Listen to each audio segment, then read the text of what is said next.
వెతలు తీరును, కృపలు దొరుకును, సాటి లేనిది యేసుని నామం. యేసునామమే మధురం, మదిలో తలచిన ధన్యం. యేసునామమే మధురం. ప్రభువునందు ప్రియమైన దేవుని బిడ్డలారా, నేటి వాక్య ధ్యానం కొరకు సహకారం ఇస్తున్న కుటుంబం జాలిపూడి వాస్తవ్యులు కొల్లి బాబురావు గారు, ఉమాదేవి గారుల కుమారుడు సుధీర్ కుమార్ గారి జన్మదినము జూలై 1వ తారీఖు సందర్భంగా వీరి సహోదరి కొల్లి సుప్రియ గారు తన తల్లిదండ్రులు కొల్లి బాబురావు గారు, ఉమాదేవి గారు, కుటుంబ సభ్యురాలు కనకదుర్గ గారితో కలిసి నేటి వాక్య ధ్యానానికి సోదరుని పుట్టినరోజు సందర్భంగా సహకారం పంపించారు. దేవుడు సుధీర్ గారిని దీవించి నూతన సంవత్సరం నూతన ఆశీర్వాదం ఇచ్చినట్లు ప్రార్థిద్దాము.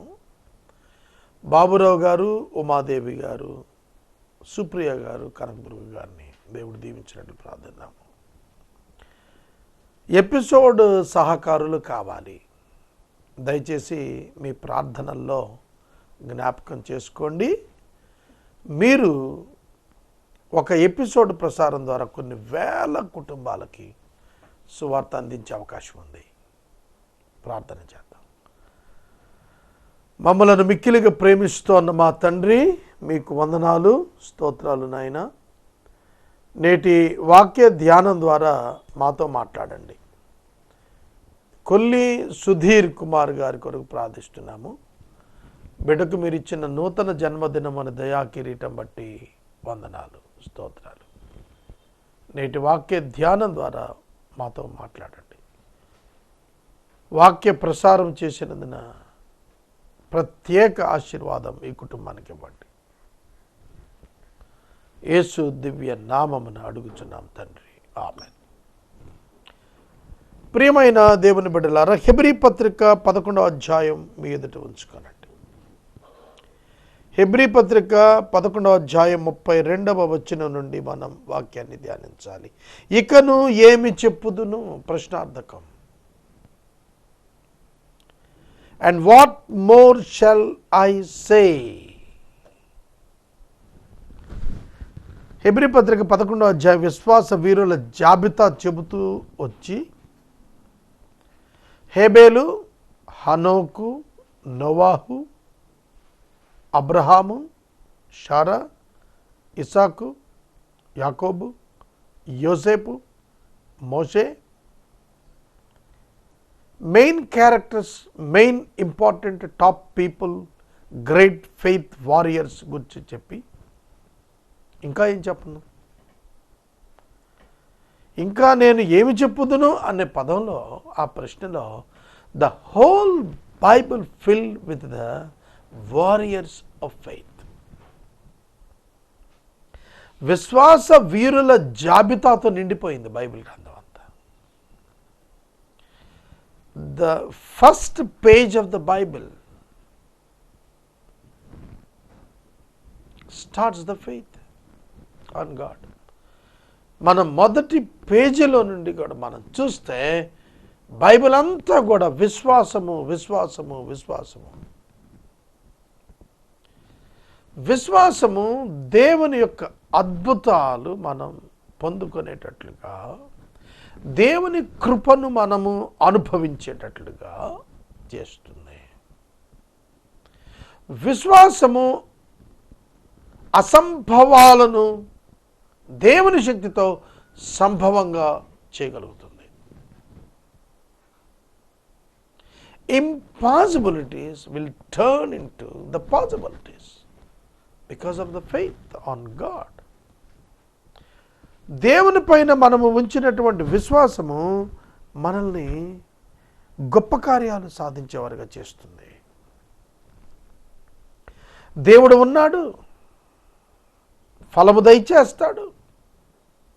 నేను ఆయన యొద్దకు వచ్చినప్పుడు జవాబు దొరుకుతుంది. ఆ నమ్మకం మన జీవితాల్లో గొప్ప పెరుమార్పులకు కారణమవుతుంది. నేను జూన్ 5వ తారీఖున ప్రారంభించి బైబిల్ చదవటం వరుసగా రోజుకు 2 గంటలు. ఇప్పుడు డానియల్, బుక్ ఆఫ్ డానియల్ వరకు వచ్చాను. రేపటికి 1 మంత్. రోజుకి మార్నింగ్ 1 గంట, సాయంకాలం 1 గంట చదువుతున్నాను. చదువుతుంటే నేను బుక్ ఆఫ్ డానియల్ వరకు వచ్చినప్పుడు ప్రతి లైన్ అండర్లైన్ చేస్తూ వచ్చాను, చదివిన లైన్. అలా చేస్తున్నప్పుడు దేవుడు తనను గురించి తాను చెప్పుకున్నవి, ప్రజలు తమ అనుభవాల్లో దేవుని గురించి నేర్చుకున్నవి అండర్లైన్ చేస్తూ స్పెషల్గా ఐడెంటిఫై చేసుకుంటూ వచ్చాను. వాటిల్లో ఆయనపై విశ్వాసం ఉంచటం అనేది ఒక భాగ్యం ఉన్నదే, అది మనకు దొరకటం ఎంత గొప్ప ఆధిక్యతో నాకు అర్థమైంది. ఎంత గొప్ప ఆధిక్యత! దేవుడు ఒక మానవుడితో, ఒక పాపితో, ఒక ఇంపర్ఫెక్ట్ పర్సనాలిటీతో ఇంటరాక్ట్ అవటం, మాట్లాడటం, పనిచేయటం. అసలు ఏమిటది? ఏ మతంలోనూ లేనిదండి ఇది, ఒక్క క్రైస్తవ్యంలోనే ఉన్నది. ఈవెన్ టుడే, స్టిల్ టుడే, ఇవాళకి కూడా దేవునితో మాట్లాడుట, దేవుని మాట వినుట, దేవుని మాట గ్రహించుట, దేవునితో నడుచుట, దేవునితో కలిసి పనిచేయుట ఒక్క క్రైస్తవ్యంలోనే ఉన్నది. ఇంకెందులో లేదు. బుద్ధిజంలో లేదు, హిందూయిజంలో లేదు, ఇస్లాంలో లేదు, సిక్కిజంలో లేదు, జైనులో లేదు, ఎందులో లేదు. అసలు ఎథీస్ట్లయితే చెప్పనే అక్కర్లేదు. Only in Christianity we have a relationship with God and fellowship with God, interaction with God. What is the reason? Faith. విశ్వాసం. లోకమంతా ఒక తట్టుగా వెళ్ళిపోతుంటే, దిక్కుగా పోతుంటే, అబ్రహాము ఒక దిక్కుగా పోయాడు. లోకమంతా ఒకేపు నడుస్తుంటే హనోకు ఒక దిక్కుగా నడిచాడు. లోకమంతా ఒక దిక్కుగా ప్రయాణిస్తే నోవాహు మరొక దిక్కుగా వెళ్ళాడు. లోకమంతా ఒకలా ప్రయాణం చేస్తుంటే మోషే ఒక దిక్కుగా ప్రయాణం చేశాడు. This is the difference. విశ్వాసము కలిగిన వాడు వ్యత్యాసముతో ఉంటాడు. He is different from the world. The real believer is entirely different from the common world. He never thinks like that. He never says the things like that. ఆయన అలా ఆలోచించడు, ఆయన అన్ని విషయాలు అలా చూడడు. He thinks different, he watches different, he feels different. చాలా వ్యత్యాసంతో ఉంటాడు. ఏమిటి కారణం అంటే విశ్వాసము. మునుపు చూడని సంగతులు ఎవరూ నమ్మలేదు, అది సాధారణం. నోవాహు నమ్మాడు, అది అసాధారణం. It's all because of faith on God. దేవునిపై నమ్మకం. ఎవడైనా ఊరి మధ్యలో ఓడ తయారు చేస్తాడు. ఓడలు మనం నిర్మాణ కేంద్రాలు, నౌకా నిర్మాణ కేంద్రాలు సముద్ర పొడ్డులో ఉంటాయి. విశాఖపట్నంలో ఉంది ఓడ నిర్మాణ కేంద్రం. మెడ్రాస్లో, కలకట్టాలో, ఎట్లా అయినా సరే మనం చూస్తే నిర్మాణ కేంద్రాలు ఉంటాయి. ఓడలు తయారు చేసేవి, బోట్స్ తయారు చేసేవి. ఎందుకు అక్కడే తయారు చేస్తారంటే సముద్రంలోకి అది త్వరగా ఈజీ టు టేక్ ఇట్, తీసుకుపోవటానికి వీలుగా ఉంటుంది. కానీ నోవాహు ఓడ ఎక్కడ చేశాడో తెలుసా? In the midst of his town. పట్టణం మధ్యలో ఓడ నిర్మాణం చేస్తున్నాడు. 3 అంతస్తుల ఓడ, చితిచారపు మాను చేత ఓడ చేస్తున్నాడు. ఎవరు వాడరు, అది చాలా మెత్తగా అయిపోతుంది. కానీ దాని చుట్టూ కీలు లోపల బయట పూసేటప్పటికి వెరీ స్ట్రాంగ్ అవుతుంది. చాలా ఈజీ వెయిట్, చాలా లెస్ వెయిట్ ఉంటుంది, సులువుగా పైకి లేసిపోతుంది. దాంతో చేస్తున్నాడు. 1 సంవత్సరం కాదు, 2 సంవత్సరాలు, 100 సంవత్సరాలు. అసలు ఆ కుటుంబాన్ని ఏమంటారు మిగతా వాళ్ళంతా కూడా? అందరూ అపహాస్యం చేయరు? ఏమిట్రా నాయన ఈ పిచ్చి అని అనరా? The world denies them, hates them. తృణీకరిస్తుంది లోకం, ద్వేషిస్తుంది లోకం, అపహాస్యం చేస్తుంది లోకం, నిందదిస్తుంది లోకం. కానీ చెల్లించాలా నోవాహు, మారిపోవాలా, మార్చుకోవాలా. కనుక విశ్వాసం మనల్ని బలవంతులు చేస్తుంది. మనము నమ్మిన దానిని సాధించుటకు నిలవబెడుతుంది మన విశ్వాసం. ఇంకా ఏమి చెప్పుదును, దీని గురించి ఏమని చెప్పాలి? ఇక నేను ఇన్ని ఎగ్జాంపుల్స్ ఇచ్చానంటున్నాడు పౌలు గారు హెబ్రీయులకు రాస్తూ. అవును, ఏం చెప్తున్నాడంటే గిద్యోను, బారాకు, సంసోను, ఎఫ్తా, ఈ నలుగురు న్యాయాధిపతులు. గిద్యోను కాలంలో జరిగినటువంటి అద్భుతాలు, మిద్యానీయులపై అతను సాధించినటువంటి విజయాలు. గిద్యోను చాలా తక్కువ మందితో, 300 మెన్తో, ఓన్లీ 300 మెన్తో 3 lakhs ఆఫ్ సోల్జర్స్ని అటాక్ చేయడానికి అతనికి వెళ్ళాడు. That is faith. అది కూడా కత్తి లేకుండా యుద్ధం. That is only because of faith. దేవుడు ఏం చెప్పాడు? గిద్యోను, నేను వాళ్ళని నీకు అప్పగించాలి అని అంటే నువ్వు సైన్యం తీసుకో అంటే 30,000 మంది, 32,000 మంది బయలుదేరిపోయారు. దేవుడు వీళ్ళల్లో భయపడుతున్నాడు వెనక్కి పొమ్మనగానే 22,000 మంది వెళ్ళిపోయారు. ఆ తర్వాత నీళ్లను దాటేటప్పుడు కుక్క గతికినట్టుగా నీళ్లు గతికినటువంటి వారిని తల వంచి కాకుండా నీరు పైకి తీసుకుని తాగిన సెపరేట్ చేయమంటే 300 మంది మిగిలారు. మిగతా వాళ్ళని వెళ్ళిపోయారు. 300 మందితోటి 3 లక్షల మందిని ఎట్లా ఎదుర్కొనేది? విస్తార సైన్యం. దేవుడు ఒక స్ట్రాటజీ ఇచ్చాడు.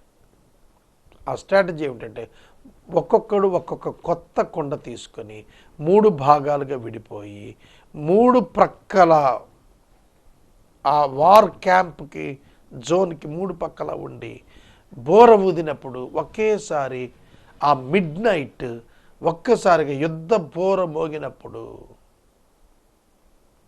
ఆ కుండలు నేలకేసి పగలు కొడితే, కొత్త కుండ ఒకటి నేల మీద అర్ధరాత్రి మీరు పగలు కొట్టి చూడండి, బాగా కాల్చిన కొండ, అన్యూజ్డ్ బ్రాండెడ్ న్యూ వన్, పగలు కొట్టి చూడండి, పెయింట్ వేయకుండా ఉన్నది, ఎంత బ్లాస్ట్ సౌండ్ వస్తుందో, చాలా పెద్ద శబ్దం వస్తుంది. అలాంటివి 3 దిక్కుల 300 కొండలు ఒకేసారి పగిలిపోతాయి. అంతే, నిద్రపోతున్న సైన్యము, మిద్యాను సైన్యము లేచి తమను తాము చంపుకున్నట్టు ప్రారంభించారు. కాబట్టి ఇటువంటి విజయం ఎక్కడ సాధ్యం? విశ్వాసంతో. 300 మంది వెళ్తే ముక్కలు ముక్కలు ముక్కలు ముక్కలు నరికి అవతల మారేస్తారు. హాయి పట్టణం మీదకి 3,000 మంది వెళితేనే జయించలేక అనుకొచ్చారు. అట్లాంటిది 300 మందితో అంత పెద్ద సైన్యాన్ని అట్టు ఎదుర్కోగలుగుతాం. విశ్వాసము. ఏమని చెప్పాలి దాని గురించి నేను అని అన్నాడు. దేవుడిచ్చే విజయాలు. అలాగే బారాకు, సంసోను, ఎఫ్తా. సంసోను స్టోరీ సాధారణం కాదు. సంసోన్ లైఫ్ అంతా కూడా failure failure failure failure failure. అతని ఫెయిల్యూర్స్లో దేవుడు తన చిత్తాన్ని మోస్ట్ సక్సెస్ఫుల్గా టర్న్ చేసుకొచ్చాడు. అతని కోపము, అతని అసహనము, అతని బలహీనతలు, వాటన్నింటిలో కూడా దేవుడు తన ప్లాన్ని ఎక్సలెంట్గా ఎగ్జిక్యూట్ చేసుకొచ్చాడు. ఆఖరికి అతడు 3 స్త్రీలను మోహించాడు. 3 కూడా ఫిలిస్తీయులే. అందులో ఒక వేశ్య కూడా ఉన్నది. కాబట్టి అతడు క్యారెక్టర్ వైజ్ చాలా డైవర్టెడ్ ఫెలోగా కనపడతాడు. కానీ దేవుడు అతనిని ఏర్పరచుకున్న కారణం చేత అతని ద్వారానే దేవుడు ఇస్తూ వచ్చినటువంటి గొప్ప విశేషమైన విజయాలు విశ్వాసం చేత. ఆఖరి దినాన సంసోను చంపినటువంటి వారి యొక్క సంఖ్య జీవిత కాలంలో చంపిన వాళ్ళందరికంటే కూడా గొప్పదన్నాడు. ఒక్క పచ్చి గాడిద దవడ ఎముక చేత 1000 మంది ఫిలిస్తీ సర్దారులను చంపటం అంటే not by using any kind of sword. ఒక గాడిద దవడ ఎముక ఎంత ఉంటుందండి, దాంతో కొట్టి చంపేశాడు. Where will he get that great power? From the spirit of God. It received by the faith. పరిస్థితులకు భయపడలేదు. సంసోన్ క్యారెక్టర్లో మీకు ఎక్కడ భయం కనపడదు. సింహం భయం ఎప్పుడు కనపడదు. అతనికి ఆటంకాలు కల్పించిన వాటిలన్నింటినీ చెదరగొట్టుకుంటే అతనికి వెళ్ళిపోయాడు. It's all because of the faith in God. ఏమని చెప్పాలా? కనుక విశ్వాసము మన జీవితాల్లో గొప్ప కార్యాలు సాధించటానికి, తెగించటానికి మన ముందు తీసుకెళ్తాం. నేను గొప్ప విశ్వాసిని అని చెప్పలేను, కానీ నేను విశ్వాసిని ఎలాగో చెప్తాను. ఇవాళ మనకు ఇంటర్నెట్ అవైలబిలిటీ వచ్చిన తర్వాత great top leadership people, teachers చెప్తున్నాయి వినే అవకాశం కలిగింది. ఆ రోజుల్లో 2001లో 97లో నేను టెలివిజన్ ప్రోగ్రామ్ స్టార్ట్ చేశాను. ఒక క్రిస్టియన్ టెలివిజన్ ప్రోగ్రాం గురించి ఆలోచించడానికి కూడా లేని రోజున మొట్టమొదటి నేను ఆలోచించాను. కేబుల్ టీవీ ద్వారా నేను ప్రారంభించినటువంటి వాక్య ఉపదేశం చాలా చాలా చాలా ఎక్సర్సైజెస్, చాలా లాసెస్, చాలా చాలా ట్రబుల్స్ పడుకుంటా అట్లా ఆపకుండా దాన్ని అట్లా చేసుకుంటూ వస్తాయి.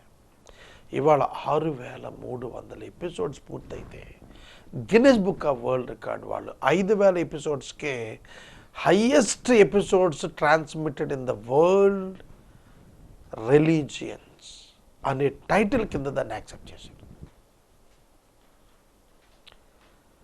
కనుక దాన్ని ప్రారంభించిన రోజు మొదలుకొని ఇవాళ వరకు దాన్ని చూస్తే ఇవాళ నాకు స్టూడియో లేదు. గిన్నెస్ బుక్ సాధించినటువంటి స్థాయిలో ఈ పరిచర్య ఉంటే కూడా Asia book of record 56 countries, global book of record 108 countries, India book of record, Limca book of world record, ఇలా నేను చెప్పుకుంటా వెళితే యునెస్కో వాళ్ళు గుర్తించి ఇచ్చినటువంటి టైటిల్స్, దీనికి డాక్టరేట్స్, ఇవన్నీ చూసినప్పుడు how much money I have? Zero. ఆఫీస్లో ఇవాళ మీరు చూస్తే ఏమీ డబ్బు లేదు, జీరో బ్యాలెన్స్. పోనీ ఇన్కమ్ ఎంత అంటే less than 50% expenditure and faith, దినాహారము. But I trusted God. నా లైఫ్ టైంలో నేను చనిపోయే వరకు చెప్పాలనుకున్నాను. చాలామంది ఎందుకండి అన్న. ఇవాళ 3వసారి బైబిల్ పూర్తి చేస్తున్నాము, 4వసారికి కొత్త బైబిల్ స్టడీ విధానం తయారు చేస్తున్నాం. స్టూడియో లేదు, ఒక ఫుల్ టైం టెక్నీషియన్ కూడా నేను మెయింటైన్ చేయలేకపోతున్నాను. బట్ హౌ ఐ గాట్ ఎట్లా నాకు సాధ్యమైంది ఇదంతా కూడాను? నాకు సాధ్యం కాల, ఆయనకి సాధ్యమైంది. But I trusted God, I believed him. కనుక ఏమని చెప్పగలుగుదును? నేను 5 మాసాల్లో 70,000 మందికి ఉచితంగా భోజనం పెట్టాను, హై క్లాస్ వెజిటేరియన్ మీల్ ఇచ్చాను. ఎట్లా చెప్పగలుగుతాను నేను? How I run that programme? ఇవాళ వెనక్కి చూసుకుంటే ఆశ్చర్యం. నా లైఫ్ అంతా వెనక్కి చూసుకుంటే అన్ని ఆశ్చర్యకార్యాలు ఉన్నాయి. నా వరకు, నా పరిస్థితులకు, నా చదువుకి, నా క్వాలిఫికేషన్కి, నా యొక్క కండిషన్స్కి ఎక్కడ మ్యాచ్ కానటువంటి కార్యాలు నేను చూడగలిగాను. నేను ఒక ఫిక్స్డ్ ఎస్టాబ్లిష్డ్ డయాసిస్ లేనివాడిని. 280 మంది బిషప్స్కి నేను ప్రెసిడెంట్ అయ్యాను. How it's happened I don't know. ఢిల్లీలో సిరీ ఫోర్డ్ ఆడిటోరియంలో 8 కంట్రీస్ వాళ్ళు world record regular breakers list తీస్తే వరల్డ్లో రిలీజియన్స్లో the world king award on all religions of the world goes to doctor Karupati Shantisagar announce చేశాడు.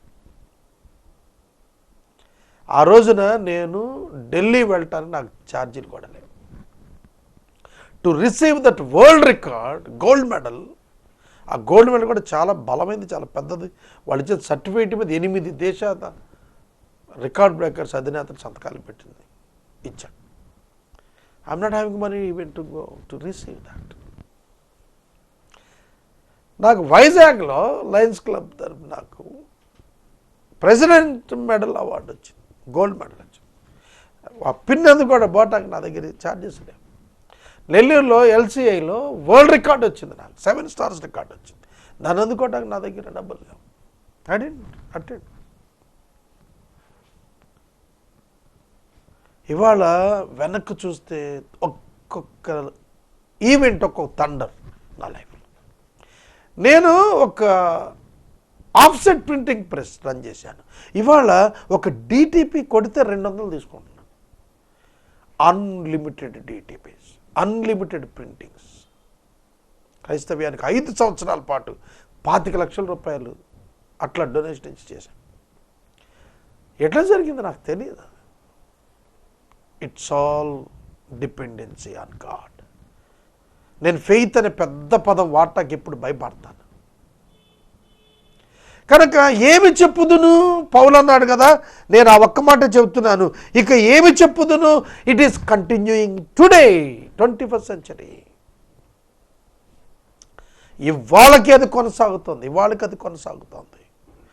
హెబేలు కనపరిచిన విశ్వాసము, హనోకు కనపరిచిన విశ్వాసము, నోవాహు కనపరిచిన విశ్వాసము, అబ్రహాము కనపరిచిన విశ్వాసము ఈ రోజున క్రైస్తవుడు కనపరచగలుగుతున్నాడు. నేను చెప్పాను కదా, ఒక లీగల్ ప్రాబ్లంలో నేను చాలా సఫర్ కావాల్సిన పరిస్థితిలో I said truth with authorities. భయపడకుండా నేను సత్యాన్ని చెప్పాను. జేబులో డబ్బు లేదు, చేతిలో సిబ్బంది లేరు, అనుకూల పరిస్థితులు లేవు. అసాధారణ కార్యం పూర్తి చేయడానికి దేవుడు ముందుకు నడిపించుకుంటా పోతున్నాడు. ఎర్ర సముద్రం చీలటం ఆ రోజున మోషేకు ఒక వండర్ అయితే, ఈ రోజున వేసే పరిష్కారం నా కళ్ళకు వండరే. మీకు కాకపోవచ్చు, మిగతా వాళ్ళకి కాకపోవచ్చు. ఇంకా నేను ఏమని చెప్పుదును? కనుక 100ల కొలది, 1000ల కొలది సాక్ష్యాలు అవి కన్వర్ట్ చేసుకుని క్యాష్ చేసుకుంటే గుట్టల డబ్బులు వస్తాయి. I didn't do that. 30 ఏళ్ల సేవలో యేసును నమ్మానే కానీ యేసును ఎన్నడూ అమ్మలేదు. పౌలు అదే చెబుతున్నాడు. దావీదును గురించి, సమూయేలును గురించి, ప్రవక్తలను గురించి వివరించుటకు ఆయనకి సమయం చాలేదు. నాకు కూడా చాలదు సమయం చాలదు. చెప్పలేను, వ్రాయలేను. దావీదు గురించి చెప్పాలి అంటే ఎక్కడి నుంచి వచ్చాడు? గొర్రెలు కాసుకునేవాడిని తీసుకొచ్చి గొరిల్లా లాంటి గొలియాతుని పట్టుకొని ఒక గులకరాయితో చంపవతల మారేసి, మీకాల కోసం 100 ముందోళ్ళు తెమ్మంటే 200 తెచ్చాడు. ఏమిటంటే అసలు దావీదు వార్లో ఉన్నాడంటే సింహాల గుండెలు కలిగిన వాళ్ళు దిగులు పొంది రాజుకొచ్చేవాళ్ళు. ఏమిటా వేళ్లకున్న నేర్పరితనం, చేతులకున్న యుద్ధ పోరాటం. Nobody nose. ఆ యుద్ధ వ్యూహ రచన ఎవరికి అర్థమయ్యేది కాదు. ఆ సొలొమోనుకి ఇవ్వబడిన జ్ఞానం ఎవరికి అర్థమైంది కాదు. ఏం చేశారో వివరిస్తున్నాడు. రాజ్యాలు జయించారు. విశ్వాసంతో ఏం చేశారట? రాజ్యాలు జయించారు. రాజ్యాలు జయించటానికి సైన్యాలు కావాలి, కానీ సైన్యాలు లేకుండా సైన్యాలున్న రాజ్యాలు జయించారు. యెహోషువ గ్రంథము రాజుల గ్రంథము మీరు చదివితే బలహీన సైన్యాలు బలమైన సైన్యాలను మట్టి కనిపించాయి. అధిక సైన్యాలను అల్పసంఖ్యాక సైన్యాలు వెళ్ళి మట్టి కనిపించాయి. ఆయుధాలున్నటువంటి రథాలున్నటువంటి సైన్యాలను ఏమీ లేనటువంటి రిక్తహస్తాలతో ఉన్న సైన్యాలు మట్టి కనిపించాయి. ఏమని చెప్పగలను? అది పౌలు గారు మాట్లాడుతున్నది. విశ్వాసం ఒక్కటే వ్యత్యాసము మిత్రులారా. మిగతా మతాలకు కులాలకు ఏటికైనా సరే విశ్వాసం అనేది లేదు. అందుకే విశ్వాసము నిరీక్షణ ఇస్తుంది. నిరీక్షణ లేని ఇతరుల వలె మీరు దుఃఖపడనక్కర్లేదు. ఎందుకంటే మీరు దేవుని యందు విశ్వాసం ఉంచారు. మీకు మరణము కూడా ఏమి చేయలేదు, పునరుద్ధానం అన్నది. Death is not final in the life of believer. There is a hope of resurrection. ఒక మహోన్నతమైనటువంటి నిరీక్షణ ఉన్నది, పునరుత్థానం. కనుక మరణానికి భయపడాం, చెరసాలకు భయపడాం, హింసకు భయపడాం, పేదరికానికి భయపడాం, ఆకలికి భయపడాం, ప్రమాదానికి భయపడాం. ఎందుకు భయపడాం? విశ్వాసము, విశ్వాసము, విశ్వాసము. విశ్వాసము ఎదుట వారికి అర్థం కాదు. విశ్వాస సంబంధమైన కార్యములు గ్రహించగలుగుతారు. మీ దేవుడు మీ కొరకు గొప్ప కార్యములు చేసినని అన్ని జనులు చెప్పుకుంటారన్నాడు. యెహోవా కొరకు ఎదురు చూచువారు గొప్ప కార్యాలు చేస్తారు, నూతన బలం పొందుతారన్నాడు. ఎక్కడి నుంచి వస్తుంది సహాయం? మొర్దెకై ఎస్తేరుతో సవాలు చేసి చెప్పాడు, నీవు స్పందించకపోతే ఇజ్రాయేలీయులకు యూదులకు సహాయము వేరొక దిక్కు నుండి వచ్చును. హామాను మొర్దెకై కొరకు స్వయంగా సిద్ధం చేసిన 50 అడుగుల ఎత్తు చెక్క కొయ్య ఉరికంబంపై వాడే వేలాడాల్సి వచ్చింది. విశ్వాసము. బైబిల్ అంతా కూడా చెబుతుంది, విశ్వాసాన్ని గురించి చెబుతున్నాడు. విశ్వాసమునకు కర్త యేసుక్రీస్తే, వాక్యమే. ఆ వాక్యమునందు క్రీస్తునందు ఎవరికి విశ్వాసము లేదో వాళ్ళు అగ్ని గుండమునకు పాత్రులు. మార్క్ 16:15 అంటాడు, నమ్మి బాప్తిస్మము పొందినవాడు రక్షించబడ్డు. ఈ మధ్యన నేను ఒక ఓడి బౌచం అనే ఆయన వాక్యం వింటున్నాను. ఆయన ఏమన్నాడంటే, నరకమంతా బాప్తిస్మం తీసుకున్న వారితో నిండిపోయి ఉండటం నేను చూశానండి. నాకు చాలా షాక్ అయిపోయింది. అంటే ఏం చెప్పదలుచుకున్నాడంటే, ఆయన బాప్తిస్మం తీసుకున్న వాళ్ళు చాలామంది నరకంలో ఉంటారు అని చెప్పుకొచ్చాడు. అది షాక్ అయిపోయాను. మారు మనసు పొంది రక్షణ పొంది బాప్తిజం తీసుకున్నవాడు why he lose his salvation? ఎందుకు రక్షణ కోల్పోతాడు? యేసుక్రీస్తు యొక్క సిలువ యొక్క శక్తి ఏమిటి? యేసుక్రీస్తు ప్రభు చేసినటువంటి ఆ యొక్క డెలివరెన్స్ యొక్క ప్రామినెన్స్ ఏంటి? నన్ను బట్టి నేను పరలోకానికి వెళ్ళగలిగితే యేసు నాకు చేసిన గొప్ప ఏంటి? That fellow is wrong. ప్రియమైన దేవుని బిడ్డలారా, విశ్వాసము ఇచ్చేటివాడు ఆయనే. విశ్వాసముకు కర్త అంటే అర్థం ఏంటి? ఇచ్చేవాడు ఆయనే. We are simply receivers. By grace it's happen. నువ్వు పోగొట్టుకుంటూ పోయేది కదా. సున్నతి ఒక్కసారి చేయించుకుంటే లైఫ్ టైం అంతా సున్నతి అట్లాగా ఉంటుంది. Once you saved, you are saved for ever. You won't lose your salvation. You won't lose your relationship with God. You may lose your fellowship with God. Jonah lost the fellowship, not the relationship. Please find out this. రేపు మరలా చెప్తాను, ప్రార్థన చేసుకుందాం. నేటి వాక్య ఉపదేశానికి సహకారం ఇచ్చిన కుటుంబం కొల్లి బాబురావు గారు, ఉమాదేవి గారు, సుప్రియ గారు, కనకదుర్గ గారు, వారి కుటుంబ సభ్యుడు సుధీర్ కుమార్ గారి జన్మదిన సందర్భంగా సహకారం ఇచ్చారు. ప్రభు ఈ బిడ్డలను దీవించును గాక. ప్రార్థన. మమ్మల్ని మిక్కిలిగా ప్రేమిస్తున్న తండ్రి వందనాలు. వాక్యం విన్న బిడ్డలను, ప్రసారం చేసిన బిడ్డలను దీవించమని యేసునామాన్ని అడుగుచున్నాము, ఆమేన్. తండ్రి దేవుని ప్రేమ, కుమారుడిని సేకుడు, పరిశుద్ధాత్మ నేను సహవాసం సదా మనకు తోడైనను గాక, ఆమేన్.